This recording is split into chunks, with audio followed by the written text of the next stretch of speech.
नाज़रीन ग्रामी, बस पहाड़ी इलाके से गुजर रही थी। अचानक बिजली चमकी, बस के करीब आई और वापस चली गई। बस आगे बढ़ती रही। आध घंटे बाद बिजली दोबारा आई, बस के पिछले हिस्से की तरफ लपकी, लेकिन वापस चली गई।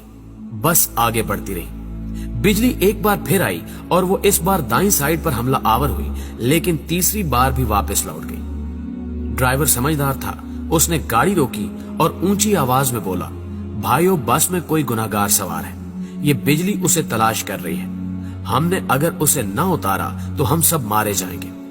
बस में सरासीमगी फैल गई और तमाम मुसाफिर एक दूसरे को शक की नजरों से देखने लगे। ड्राइवर ने मशवरा दिया, सामने पहाड़ के नीचे दरख्त है, हम तमाम एक एक करके उतरते हैं और उस दरख्त के नीचे खड़े हो जाते हैं। हम में से जो गुनाहगार होगा, बिजली उस पर गिर जाएगी और बाकी लोग बच जाएंगे। ये तजवीज काबिल अमल थी। तमाम मुसाफिरों ने इत्तेफाक किया। ड्राइवर सबसे पहले उतरा और दौड़कर दरख्त के नीचे खड़ा हो गया। बिजली आसमान पर चमकती रही, लेकिन वो ड्राइवर की तरफ नहीं आई। वो बस में वापस चला गया। दूसरा मुसाफिर उतरा और दरख्त के नीचे खड़ा हो गया। बिजली ने उसकी तरफ भी तवज्जो नहीं दी। तीसरा मुसाफिर भी साफ बच गया। यूं मुसाफिर आते रहे, दरख्त के नीचे खड़े होते रहे और वापस जाते रहे, यहां तक कि सिर्फ एक मुसाफिर बच गया। ये गंदा मजहूल सा मुसाफिर था।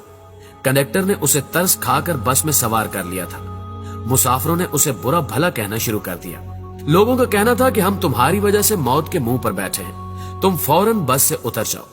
वो उससे उन गुनाहों की तफसील भी पूछ रहे थे जिनकी वजह से एक अजियतनाक मौत उसकी मुंतजिर थी। वो मुसाफिर उतरने के लिए तैयार नहीं था, लेकिन लोग उसे हर कीमत पर बस से उतारना चाहते थे।